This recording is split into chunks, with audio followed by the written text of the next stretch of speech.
Alright, today we're going to talk about standard normal distribution. Okay, normal distribution is when we have a large enough sample size, our data will follow a symmetrical bell curve. So when we have enough data, we should have enough to get it as a normal curve, so it kind of follows this bell curve of our data. Alright, so now a standard normal curve, this one looks a little bit better since I didn't draw it, but we can use this normal curve. The area underneath it represents the percentage of the population or the probability of a value occurring. So on that blank on your notes, the big thing is it's either a percent of the population or the probability of it happening. Okay, so all of the space underneath add up to 1 or 100%. Because that makes sense, because if it's the total, it'd add up to 100% or just a 1. Now, helpful tip, our Z table, that blue sheet that you got, tells us the area under the curve to the left of a Z-score. So that's that blue table that we're looking at.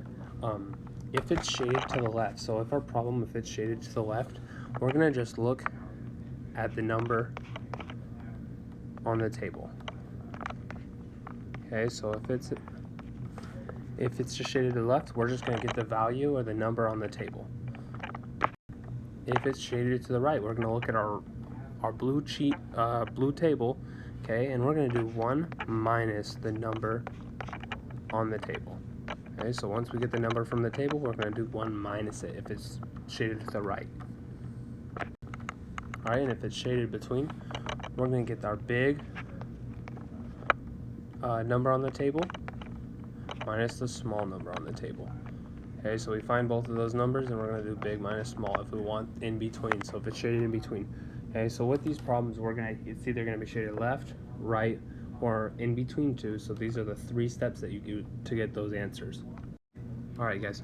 So let's practice using the Z table to find the Z-score. So first off, it's shaded to the left. So if I look at that cheat sheet that we just talked about, if it's shaded to the left, we're just going to get the number off the table. So I'm going to look for 1.86. So first, make sure that it is the positive side of your table. So make sure that the Z values are positive. Okay. So I'm going to look for 1.8. So I'm looking for 1.8 first. So we're going to do that part first. So if you look at this table, 1.8 is right there. Okay, everybody see 1.8? Now we want 1.86. So I'm going to go 1.86. Now let's go ahead. So we're at 1.8. Okay, we want to go over to 0.6. So 1.8 all the way over to 6. Our answer is 0.9686. So the probability of this happening is 0.9686. That's 0.9686. That's our answer. Let's go ahead and look at the next example. Alright guys, so if I take a look, okay, we're going to use this Z table. Now I want to do it for negative 1.0. If I look at shaded to the right, so since it's shaded to the right, that means that we're going to do 1 minus our table. Okay, or our probability. Okay, so now let's go ahead and take a look. So if I look at my cheat, okay, I'm on the negative side, so make sure it's on the negative side. Okay, I want negative 1.0, so negative 1.0, and we want just negative 1.00. Okay, so it's that first one. So 1587. So I'm going to go ahead and write this probability 0.1587. Okay.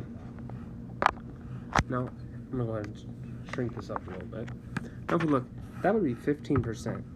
If you look at the shaded area, that does not look like 15%. That's why we have to do that 1 minus 0.1587. So when I do that, my answer ends up being 0.8413. So that makes sense, though. It looks more like 84% than 15%. So there's my answer. Alright, so one more example of using the table. We have ones between, so we're going to go ahead and look at our cheat sheet, which if it's in between, we're going to do the big minus the small. So first thing that we need to do is look at our tables.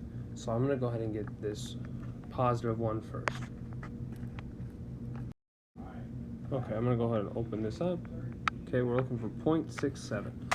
So 0.6, and then we're going to go over to 7. So there's 0, 1, 2, 3, 4, 5, 6, 7.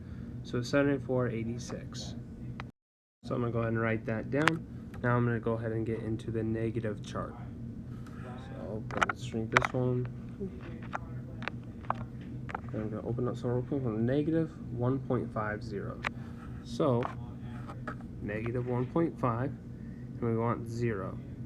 Okay, so 0.0668. Alright, so once we have those two values off the table, so now I can go ahead and subtract them since I want in between. So we're going to subtract those two. We'll subtract 0.7486 minus 0.0668, and we get 0.6818. So that is our final answer. Okay, now we're going to use these tools going on to some word problems, some actual example problems. So let's take a look. So before we get into that, here's the steps. So first step, we're going to calculate the z-scores. So that's the first thing you do is find your z-scores. Sometimes we have to find one, sometimes we have to find multiple. Okay, then we'll make sure there's a normal curve. We'll plot our z-scores, and then we're going to shade depending on what the question asks me. Okay. Then we'll look up the z-scores on the table, and then we'll decide what we just did, if we're going to just look at the value, do 1 minus it, or do big minus small. Let's take a look. The distribution of blood cholesterol levels in a large population of people of the same age and sex is roughly normal. Okay, so that means it makes a normal curve. So for 14-year-old boys, the mean is 170 milligrams of cholesterol per deciliter of blood, and the standard deviation is 30 milligrams per deciliter. Levels above 240 may require medical attention. What percentage of 14-year-old boys have more than 240 milligrams of cholesterol? So we're going to do the z-scores, which we did yesterday. So remember, the formula for z-scores is x minus our mean over our standard deviation. Okay, so if we look through these, okay, my x value, okay, I have 240. That's what we're talking about for 14-year-old boys for 240. I know my mean is 170, and the standard deviation is 30. So I'm just highlighting the key information on this. Okay, so we know that this was our x, this was our standard deviation, this was our mean. Okay, so let's plug in those numbers. So 240 minus 170 all over 30.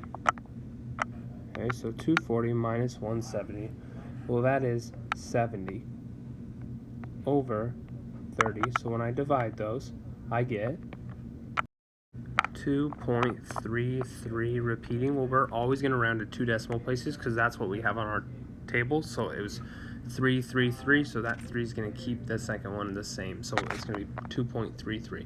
Okay, that's our z-score. Okay.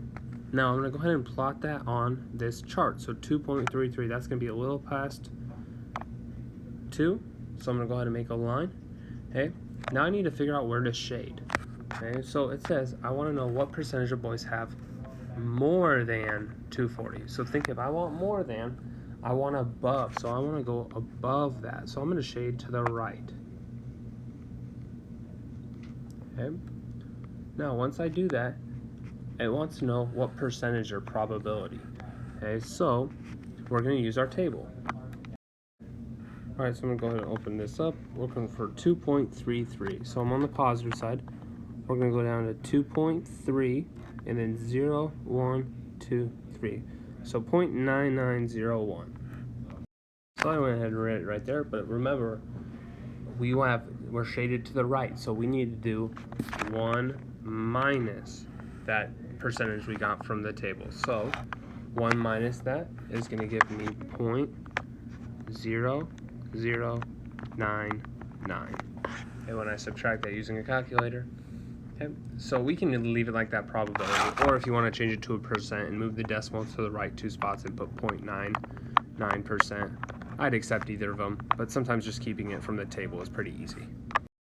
So what percentage of 14-year-old boys have less than 150 milligrams of cholesterol? So same information from the last question, just a new question. It wants to know if it's less than 150. So this is our new x value. I brought over the average and standard deviation from the last problem. So we're going to go ahead and do 150 minus 170 divided by 30. Okay.